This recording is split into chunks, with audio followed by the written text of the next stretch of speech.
کیا ہانیہ عامر کی شادی ہوتے ہی طلاق ہو گئی یا پھر یہ سب صرف سوشل میڈیا کی افواہیں ہیں؟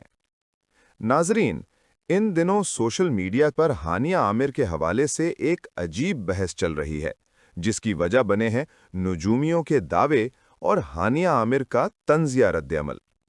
حال ہی میں ہانیہ عامر نے انسٹاگرام پر ایک وائرل ویڈیو کلپ ری شیئر کیا جو ایک نجی ٹی وی چینل کے پروگرام کا تھا۔ اس پروگرام میں نجومیوں نے یہ پیشگوئی کی کہ اگر ہانیہ عامر 2026 میں شادی کرتی ہیں تو مستقبل میں انہیں طلاق کا سامنا ہو سکتا ہے۔ اب ناظرین، اس پیشگوئی پر ہانیہ عامر نے جو جواب دیا وہ سوشل میڈیا پر خوب وائرل ہو گیا۔ ہانیہ عامر نے انسٹاگرام سٹوری میں لکھا، عجیب، پہلے شادی تو ہونے دو۔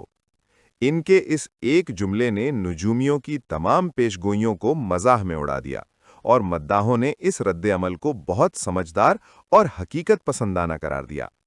دوسری طرف سوشل میڈیا پر ہانیہ عامر اور گلوکار عاصم اظہر کی شادی سے متعلق قیاس آرائیاں دوبارہ شروع ہو گئی ہیں، لیکن اب تک اس حوالے سے کوئی باضابطہ تصدیق سامنے نہیں آئی۔ گزشتہ سال عاصم اظہر اور میراب علی کی علیحدگی کے بعد یہ افواہیں مزید زور پکڑ گئیں، خاص طور پر جب دونوں کو مختلف تقریبات میں ایک ساتھ دیکھا گیا۔